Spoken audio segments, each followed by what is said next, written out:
Hello and thank you for joining the midweek edition of Journalists Hangout. I'm Ayodele Ozubakun. Today on the program, bandits attack Katsina State, kill 13 residents and abduct traditional ruler. And later on the show, Director General of Tinubu Support Groups Management Council, Abdulmumin Jibrin, speaks on with Journalists Hangout on national issues and 2023 presidential race. I'll be hanging out with Babajide Kolade Otitoju and Olayinka Oyegbile. So if you're ready, let the hangout start now. Thank you for staying with us. For Katsina State, northwest Nigeria, the armed banditry ravaging many communities in the state is far from over. About 13 people have been killed and many others abducted by bandits during attacks on 3 communities.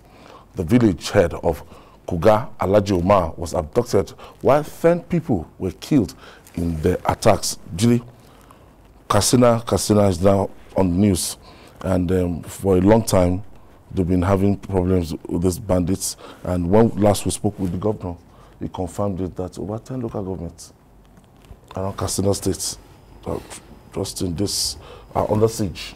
Yes, different local governments. This morning in Jibia local government, a DPO was killed. A soldier was also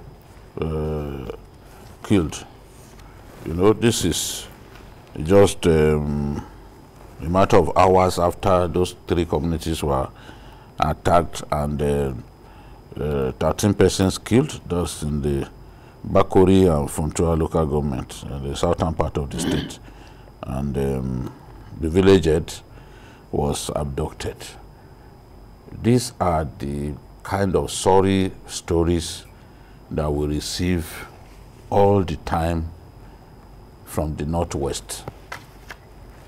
Virtually every state, apart from Kano and a little bit safe to Jigawa, yeah, we still receive reports of kidnapping in Jigawa as well. Now, because we have failed to deal decisively with this problem, the bandits are becoming bolder, to the point that in broad daylight they are now operating in Gusau. They are now tired of even operating in the forests of Dalsada and the rest. They are now abducting people in the state capital. Look at the Asu man that we talked about last week. In this state capital, it wasn't in the forest of Dalsada that they kidnapped him. In the town. So, as I've said repeatedly, this problem of insecurity has to be dealt with decisively. It doesn't matter what you call these guys. It is your approach to dealing with them, the strategy that you deploy that matters, not the name. Terrorists, when people, I was saying it that time, that look, naming them terrorists is not the silver bullet that will end the nonsense that they constitute. It is the approach.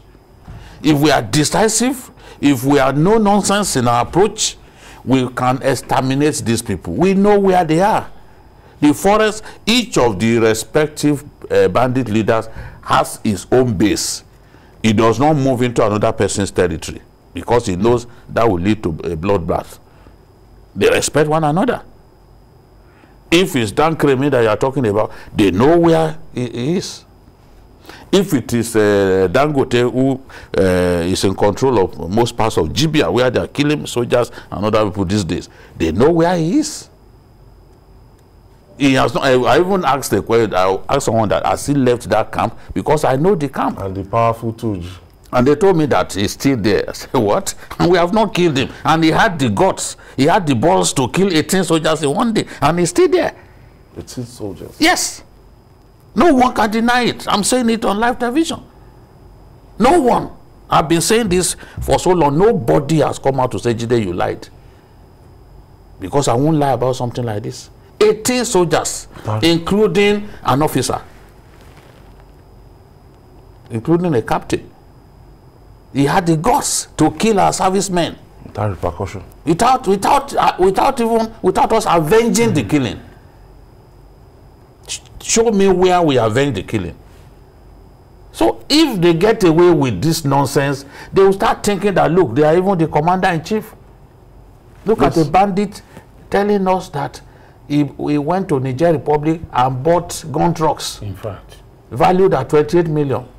Is he starting an army of his own? In a country where there is Oba and there is Ijoye. As the Yorubas will say. So this nonsense has to stop.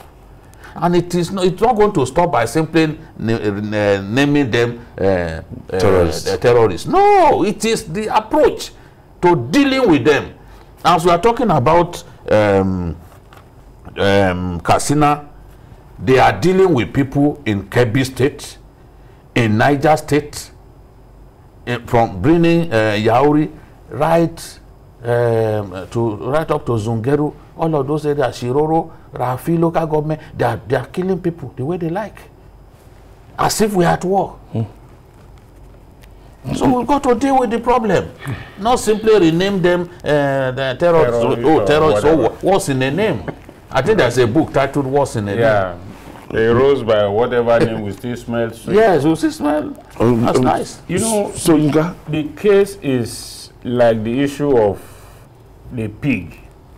You know, when a pig wants to enter a garden or take anything, it is his nose that first goes in.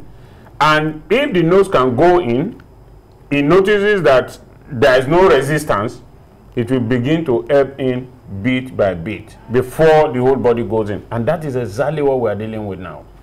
When the bandits, terrorists, or whatever we call them started, they started from the periphery, from the bushes, from the outskirts of the town.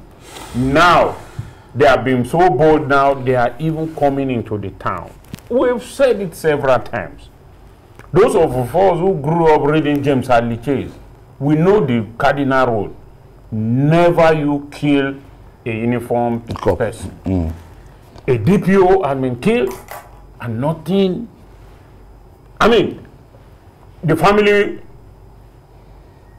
will just continue to live just like that. Nobody, or the rights they will do, maybe the commissioner or they will send a delegation to the house to commiserate with the family and all that, and that will be the end.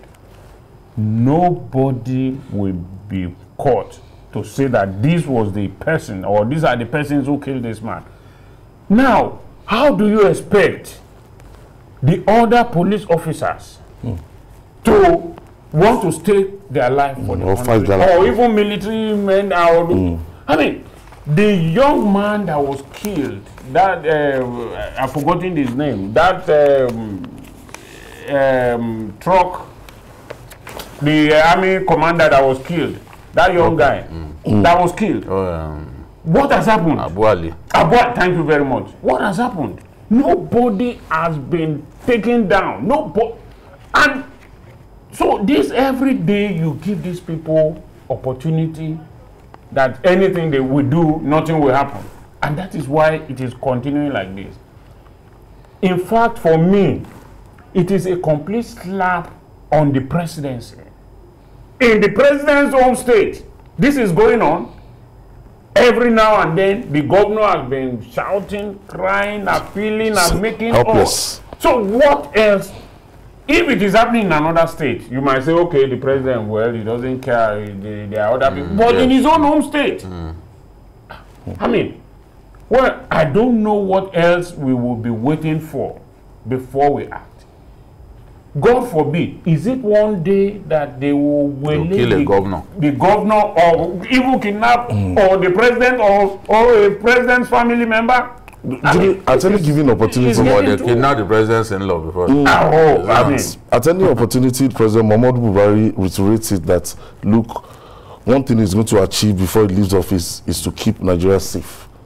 And a lot of people will be saying that you've not been able to achieve that in 6 years, and this promise is not looking realistic again. No. Well, nobody expects the president to say things that people don't want to hear. At least he will continue to give us hope. Yeah. And he will continue to make efforts. Those efforts may not be bearing the required fruits. But at least on his own part, is buying weapons and all that. What I expect this president to do is when you give people responsibility and they fail to perform, deal decisively with them. Simple. Whether they are soldiers or they are policemen or they are your aides or they are NNPC staff who will go and import contaminated petrol into our country, you must let their heads roll. That's more than 300 million in 6 cargoes. They will bring such unwholesome product into our country. I mean, by now, somebody ought to have been suspended, sacked, preparatory to his eventual sack. That's the way it should be. Even in security sector, we should also apply that. Let people know that the consequences of failure is sack. That they will not get away with not doing the job that they were given creditably. To whom much is given, much is expected. So we demand improvement in our security. It is the right of Nigerians to feel secure in their country. And it has reached a stage now that we can no longer pretend that all is well. That we can't pretend anymore. So, on my own final note, I want to see improvement. It's not too late for the president to improve on his performance in the area of security where evidence point to the fact that he has not done well. Do you see him solving this problem before leaving office? We're counting down to his exit. Well, I see him solving it if he's determined. Because what I need, or what Nigerians need now, is for him to say, let people begin to say that, oh, so the president can do this, why has he not done it all these years? And that is the legacy I want him to leave, that let him begin to act now, so that people will say, well, where have you been all these years? Why didn't you solve this problem when you know you can solve it? Why didn't you adopt this strategy? Exactly. It's the best, exactly, it's the best way for him to do, so that he can finish strong and people will say, oh, because the last impression is what matters most in this case. All right. The race to the 2023 presidential election is gradually gathering speed. While many politicians are joining the race, the national leader of the All Progressive Congress, APC, Bola Ahmed Tinubu, continues to gather momentum. One man at the forefront of this momentary race for the 2023 presidency is Abdulmumin Jibrin, the former lawmaker who is now the Director General of the Tinubu Support Group's Management Council, has never shied away from describing Tinubu as the best man for the job. Let's hear from him in one of the outings for the group. Every delegate, when he knows that if he turns to the right of his house, he's an Aswaju, left is Aswaju, front is Aswaju, back is Aswaju. When he comes to Abuja, he knows that it is Aswaju he is going to. 2023, it's about our future. It's about the future of this country. We cannot toy with it. Previous government, and of course the previous government, the present government, have done their very best. But again, we can't take chances. We want the best hand. Yes, within the APC, we've said repeatedly, we have very good hands. We have very, very good and competent and qualified people that can be president. But we have someone that has an edge. And beyond having an edge, we want someone that combines the competence, the qualification, and the capacity to win the election. And who has that qualification? Who has the whole of that all combined? Who has it? Thank you for staying with us. We have joining us from Abuja, for this discussion is the Director General of Tinubu's Support Groups Management Council, Abdulmumin Jibrin. Thank you for joining us. Honorable. Thank you so much for having me. It's good to have you today. You look resplendent in white. I like your backside. I'll be your backdrop. Okay, you are someone with strong convictions. What makes you think Bola Tinubu can take Nigeria out of its present situation? I have spoken, or let me say we have spoken over and over about that, and straight to the point, key is experience. We've always said that he's equipped with so much experience, understanding Nigeria, understanding the politics of Nigeria, understanding the people of this country, understanding the nature and the pattern of our economy, understanding the basic needs of our economy, understanding the issues when it has to do with the politics of our country, with the economy of our country, and of course social cultural issues. Secondly, his competence has never been in doubt, and his capacity to be able to change things and improve on what he has made on ground. And repeatedly, we kept saying over and over again that he has done this. In Lagos, we've seen, even though after leaving government, he has not held any political position, but everybody knows that he has been part and parcel of a lot of policies that have impacted positively to this country and, of course, the people of this country. So, again, when you look at his capacity, his educational background as an accountant, his working experience in international, multinational organization, Arthur Anderson, Mobile, serving in the Senate of the Federal Republic, working in the executive arm as governor of Lagos State for 2 terms, and of course in the last 15 years being in the corridor of power, encouraging government, building opposition, and strengthening the institution of our government. You have no any doubt that at this point in our country, this is the person that we're looking for. One thing that has generated so much controversy lately is the source of Tinubu's wealth. I want you to throw some light on how the man that you support, that you want to see become president of Nigeria, made his money. How did he make his money?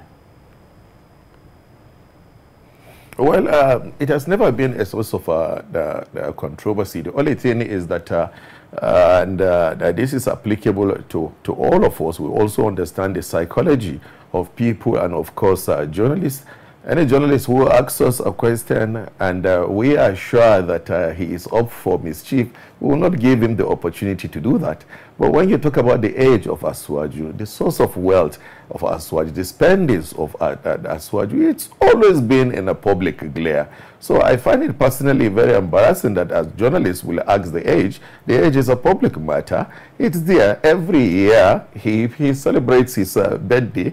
69 years old, getting to 70. It has never been in dispute. Source of wealth for somebody who has been haunted right from his schooling days by multinational organization, worked for Arthur Anderson, worked for Mobile, got into politics, and except somebody who has a short memory, but this man didn't go into politics, a poor man. I can assure you that no senator of the Federal Republic of Nigeria is a poor man. And he went into politics as a senator of a federal republic. He has means. And of course, after that, it's in the public glare. This man has blood in his DNA. He has business in his DNA. Importing, exporting, and the rest. All the people talking are fully aware that he was sponsoring pro-democracy single-handedly. Nobody has come out to actually give a contrary opinion to that pro-democracy activities in the mid-90s, all true. So why are they not asking where he was getting that money from? And over the years, this is a man who has had investments all over the world, massive shares in Apple, the Apple that you know, and if you know the processes of that, you have to go through due diligence to be a shareholder there. And I was actually even surprised lately when I was watching a football match with him, and for me to get to know that he is also a shareholder in the Manchester United. So he's been in business. But even if you put that aside, for somebody of his caliber, and the level that he has attained in politics, not only in Nigeria, all over the world, a politician of the standing of Asuwaju will have enormous goodwill. So you can categorize his wealth from his business life, his working life, and you can also categorize the second part of his wealth from massive goodwill from of course, well-wishers, and that shouldn't come to anybody by surprise. Okay. Thank you very much. Your candidates have been moving around the country, and from the feedback you are getting, are you sure Nigerians are in his support, especially from the northern parts of the country? How can you galvanize? Yes, I'm very sure that... Go ahead. Yes, I'm very sure that majority of Nigerians are in support of him. And again, I have said this, any day, anytime, if you call for an election within the APC, even if it is a referendum, Asuwaju is going to win.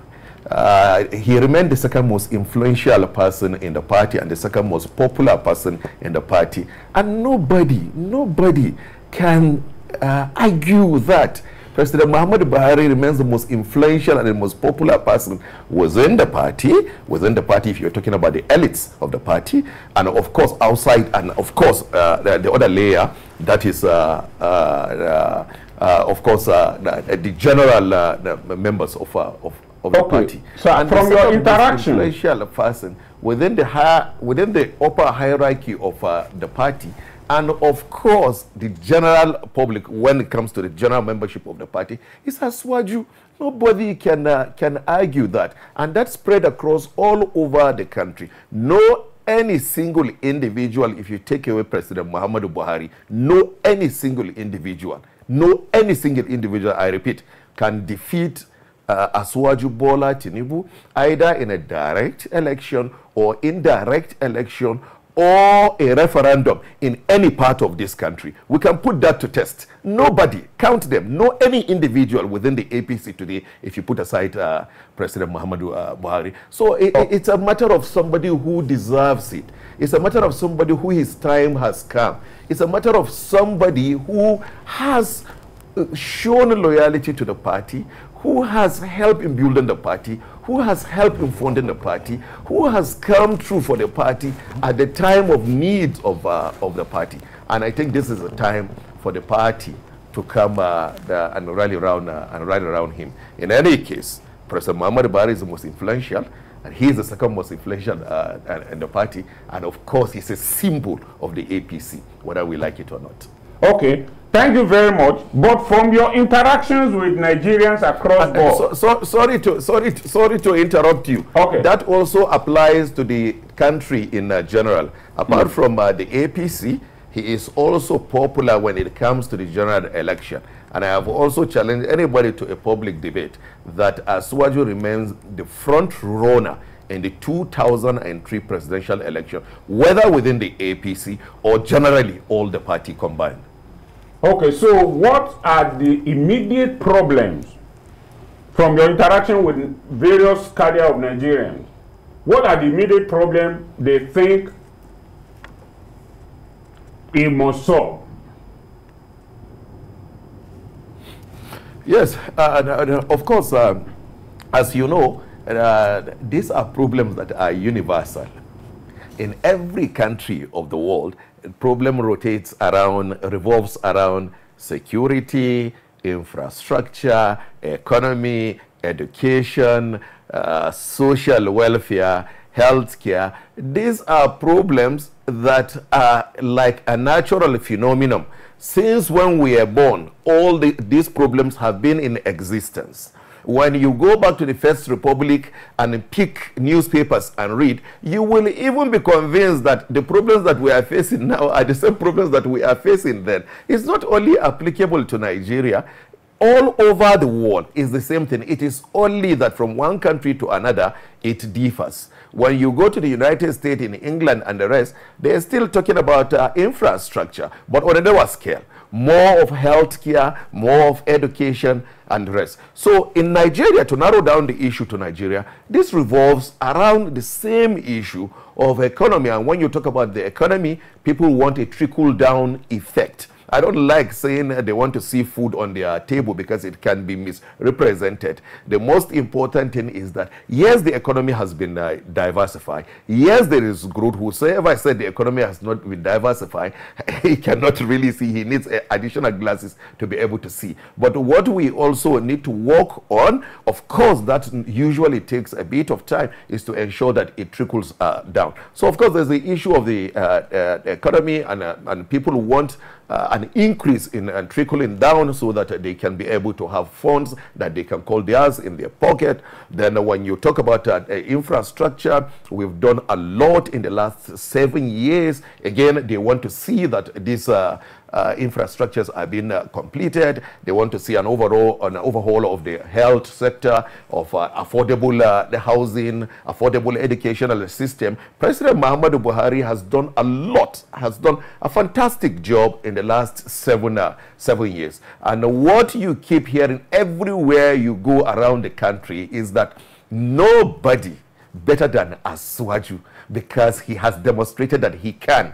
And even his worst critics have never for once questioned his competence and his capacity. So Nigerians are convinced that yes, these issues are being dealt with, but even though there are still challenges in this regard, they believe that the capacity of Asuwaju, his pedigree, when he becomes president, they want assurances that he will be able to concentrate, narrow down on these issues and deal with them decisively. One key issue also is security. Of course, everybody understands that security now has become a global issue. President Muhammadu Buhari has done a lot. But again, because we are faced with a new kind of security situation in the last couple of years, the more the government try to proffer a solution to block an emerging trend, they also, the bandits, those who are giving us a problem in the security realm of the country, they are also devising other means. So Nigerians are also concerned for a president that will come in place and consolidate on all the achievement of President Muhammadu Buhari in terms of security. There's been acquisition of a lot of hardware and software for the military. There's been training and retraining. There's an issue of change of Honorable Jibrin, to be able to preempt and not. If you can hear me, let me just pause you there. We believe that Asuwaju Bola Tinubu is very, very acquainted with this, and he's in a right position to be able to pick up from where the president stops. All right, let me just pause you there. We'll take this break. When we come back, we'll talk more. Please don't go away. For staying with us, we still have Honorable Jibrin with us, and Jibrin is the Director General that's for the Tinubu Support Group Council, Management Council.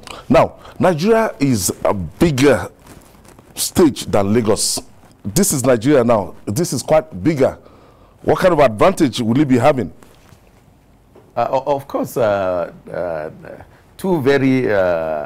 If you are a researcher and you want to take two places in Nigeria to be able to test the capacity of someone vis-a-vis his ability to be able to manage Nigeria, even though all the states you can also do that. The first state that comes to mind is Lagos and Kano. And of course, then you can move a bit downward, talking about Kaduna, Oyo, Ibadan, and the rest.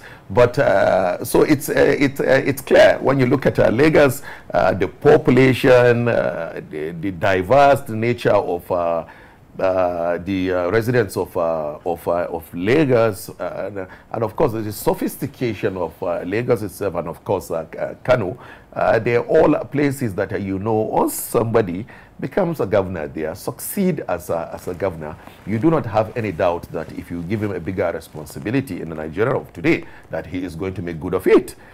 In any case, this issue is becoming even monotonous. We've spoken so much about it everywhere. Everybody knows what Asiwaju has done in Lagos, and nobody is going against or arguing against that. He managed Lagos well from what he met Lagos, build up Lagos in every aspect, lay a long-term blueprint, lay a solid foundation, and most importantly, not only doing that, but building a chain of leaders that have continued to contribute to the progress and development of not only Lagos, but Nigeria as a whole. You see, I'm not bothered because majority of Nigerians understand this, and he will get a welcome anywhere he goes in this country. But I also sympathize with those who will continue to criticize Asiwaju. In other part of the world, in other climes, somebody like Asiwaju will be put in a very special, place created for statesmen and men of honor in the history of our country because of what he has done. So people like us who have come out and decide to support him and decide to put in our best, we are not just doing that for doing sake. We're doing it because we know that this man has the capacity to continue from where President Buhari stopped and be able to complete all the good work and meet the yearning and aspiration of Nigerians as a country. So for him to have succeeded as governor of Lagos State is a good basis to be able to assess him. And it's a good ground to be able to say, yes, he will be able to succeed when given a bigger assignment. Someone who sees Asiwaju fairly regularly, can you attest to his high fitness level given the rigorous nature of campaigns and even leading Africa's largest nation? We've shared our perspective about this, and I'm glad you said for somebody who relates with him very, very often. And I get very surprised all the time when I read these things on the pages of newspapers, sometimes in the social media and the rest. But again, if you relate with him on a constant basis, you will understand that the required fitness to deal with the responsibility of the office of the president, Asiwaju possesses it. Both physical fitness and mental fitness. Mental fitness, Asiwaju is A1 here. His distinction upstairs. If you know him, you know that. Completely sound person. Both in the urban sense and in the, what do you call it, street sense, that how you call it, your broken English. So you see, when I started relating with him from a close range, I smile all the time when I talk. Just before this time, I was having a conversation with my wife, and I was telling her that I think some people, they are in the minority, do not understand how sound Asiwaju is. And you know the interesting thing, he understands exactly what the problems are and what he is going to do. I just don't want to go into details, but when you sit with him and have conversation and see how he dissolves the problem of Nigeria and how to deal with it and how to pick up from where President Muhammadu Buhari stopped, you'll be amazed. So in terms of the physical fitness, he's fit. Mentally, he's fit to be the president of the country. Like every human being, he will fall sick, he will get well, everybody does. I fall sick as well, you fall sick as well. So I don't think that should be a big issue. And that's why we keep saying that the conversation should move to real issues. Why are people not saying that, no, I'm worried he cannot do the job. I'm worried he's not an intelligent man. I'm worried he does not have a pedigree. I'm worried he's not a good manager of people. I'm worried he does not have the temperament. I'm worried he cannot carry everybody along. I'm worried he cannot manage the money of Nigeria. I'm worried he cannot improve. I'm worried he cannot improve the revenue base of Nigeria and get us out of this shackle of revenue crisis. I'm worried that he cannot pick the best brain in this country and put them in the best places. Why are people not talking about that? That's where the conversation. Do you see religion playing a significant role in deciding Nigeria's next president? You see, this is a very sensitive issue to Nigerians. And the last time I spoke about it, yes, a lot of people really got the picture where I'm coming from. And let me try to choose my word very carefully. And let me preempt you. I'm not going to talk about where, of course, by the grace of God, the candidate of the APC, where he's going to assuage Bola Tinubu, where he's going to choose his running mate. Of course, he's going to be the candidate by the grace of God. I don't know. When we get to the bridge, we are going to cross it. But the point that I made was that, and let me re-emphasize today, that the issue of religion in our politics is very important. But when it comes to the actual election, it has always proven otherwise. So you could say, oh, you have to run with a Muslim, or you have to run with a Christian, or you have to, however you look at it. But in few instances where these things were put to test, it didn't prove that Nigerians actually bother about that. That's what I keep saying. So we said, okay, MKO 1993, people say, oh, that was a very, very long time ago. But, well, it is still Federal Republic of Nigeria. Put that aside. In recent history, I've tried to draw example from the different situations in the National Assembly where we have a Christian, David Mark, and, of course, Ike Kweremadu. It was the same thing that played out. No, don't try that. Don't try that. You will lose the election. They went to the election. They won. The Muslims voted them. In Femi and Wasi, the same thing. I managed that campaign, so I can be able to competently say. They said to us, oh no, you are going to win, but the moment you run Muslim, you will lose. The Christians all voted us. In recent history, it happened in Kaduna, El Rufai, the same thing. Muslim, he won. So we've had history of Christian, we've had history of Muslim. The point is that in conversation and in perception, we get emotional about it.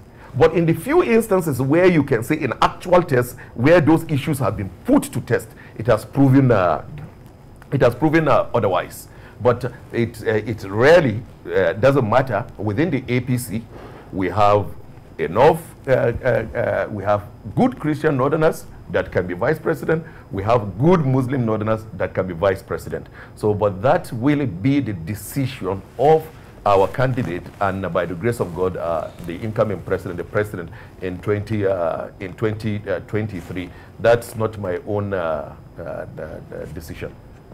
Okay, now let's look at the issue of zoning. Whether PDP or APC, that issue is a very hotly contested issue. If the APC decides to give your candidates the ticket, what do you think will be his chance? What are his chances to face a PDP candidate from the north? Because if APC picks from the south, we can bet on it that the PDP will pick from the north. What are the chances of your candidates? I will answer this question separately. On the first, the issue of the zoning, by supporting Aswaju, implicitly it means that I support that the presidency in APC, of course, should be zoned to the southern part of the country. And I believe that I am not worried about expressing my opinion publicly, but I respect other people's opinion. Clearly, those who own a hold contrary opinion, I respect their opinion, but this is my own opinion. I believe that a northerner has served 8 years, and it should not even be a discussion on the table. No matter how, even when you say, oh, in the entire democratic experiment, we've been shortchanged and everything, whatever balance we want, let it be a matter of the future. The most important thing is that in the last 8 years, a northerner has been president. I don't think APC will try to toy around with that matter. I believe that confidently the presidency is going to go to the southern part of the country, and when it goes to the southern part of the country, Aswaju stands clearly out. When you look at all the possibilities, and the rest stands clearly out in terms of experience, in terms of capacity, in terms of competence, pedigree, and most importantly, the ability to win the election, which is a very, very important. I believe that more than anyone else, his gap is quite huge with anybody in the race today to be able to win the general election. That is against any other political party after winning the primaries with for the APC. That's on one hand.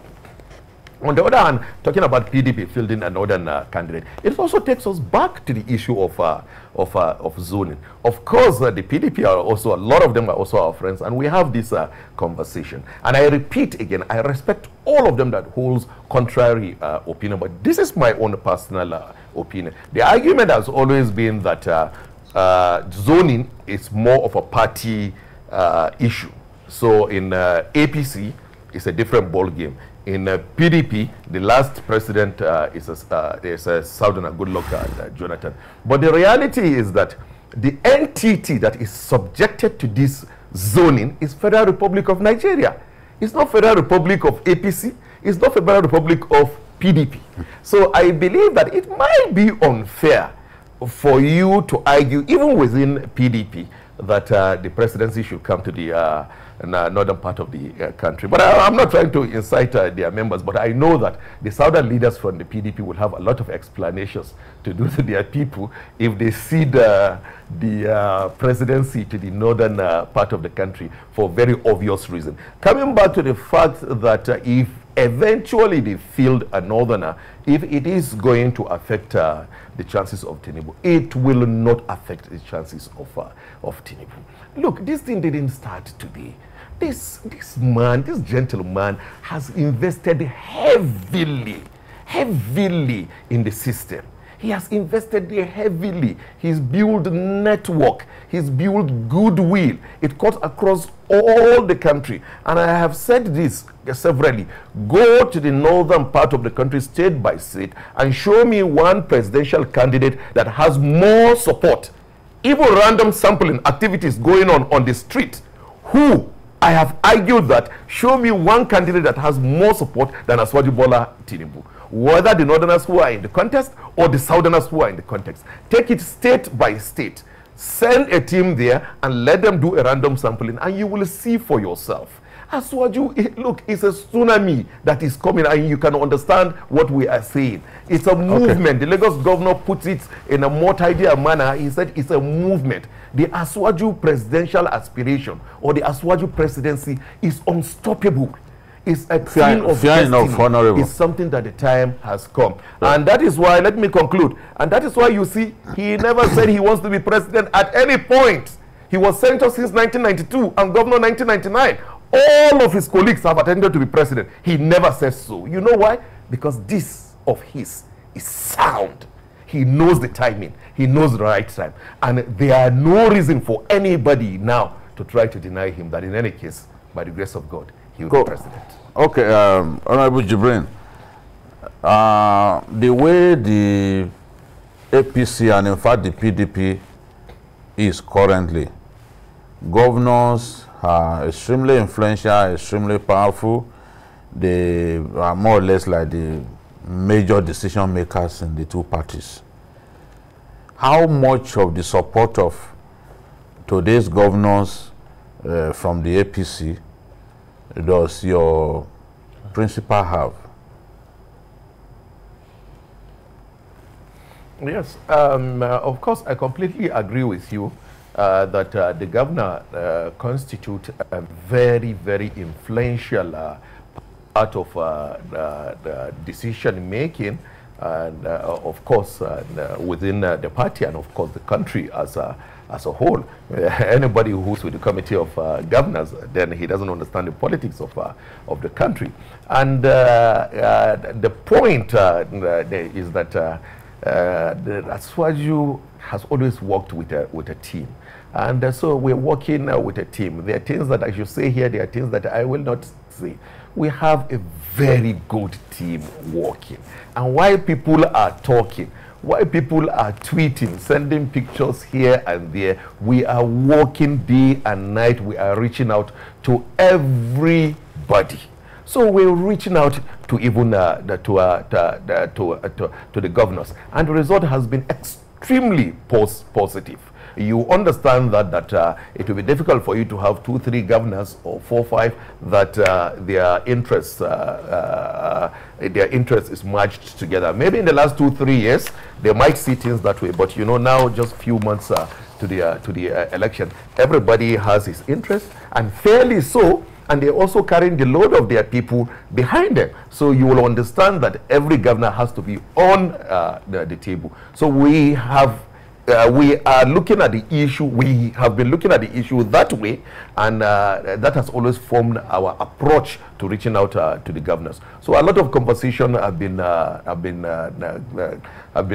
on. I wish I can be able to mention them, but I'm very confident that we are already getting to the line where most of these governors will also come out to show where they stand in what we're doing. But we have a lot of governors who are working with us very positively, and of course I sent out a tweet a couple of days ago, and for somebody who is sitting as a director general, you know that whatever comes out from me, it's fact. So we're working with the governors. We're still talking with those who think differently from us. And the purpose is that we are not only satisfied getting the numbers that we need to win an election. We also want to carry along everybody. We want to carry along everybody. Those who are afraid that they've offended Aswaju, if you sit with Aswaju, he has repeatedly said it, that I'm a product of grace. I've been raised to understand what it means to be gracious. I cannot have the presidency and be saying, oh, Mr. A, Mr. B has offended me. He's not that sort of a person. You can see it in and out. People offend him, come back, he embraced them. So the whole idea is to be able to enlarge the scope, get a room for everybody, and ensure that everyone is carried along. Our conversations with the governors will continue as a group and as individuals, and I'm pretty sure that we'll be able to have a discussion with everyone and reach some understanding. I want to thank you, the Director General of Tinubu Support Groups Management Council, Honorable Abdulmumin Jibrin. Thank you so much. Thank you for your time. Babajide, this is getting very interesting, and we promise our viewers that as much as possible, we are going to, Rocha Sokorocha was the one earlier, and this is this DG of Bola Tinubu, and more people will still come out. Yes, and if you don't forget this man, his expert, the House of Representatives, former House Committee Chairman on Appropriation. And finance. Before then, when he engaged Okonjo Iweala, that was how he became popular. You know, that I can't forget that day. He's doing a good job for his preferred aspirant, not a candidate yet. His preferred aspirant, and I wish him Godspeed as he continues to galvanize support for the Asiwaju of Lagos. It's going to be very interesting days ahead. It's really going to be very interesting, because this man, the way he marshaled his point And all of those issues, he addressed those issues. Yeah. I didn't even know that Ashwaju was a shareholder of Manchester United. Manchester United, like that, I mean, you know? So some of those things I thought it was now. Glazers only. I know that he's always been a supporter of Manchester United, a fan, just like BRF. Well, I didn't know he was a shareholder. He says a lot to be a shareholder of Apple, to be shareholder of Manchester United. Anyone knows how much Apple shares go for now, you know that you must be a man of considerable means to be a shareholder of Apple and Manchester United. So it's been a beneficial. Ashwaju is a red devil. Yes, yes, of course he is. It's been a very beneficial interview with Abdulmumin Jibrin. Yeah. And, thank you.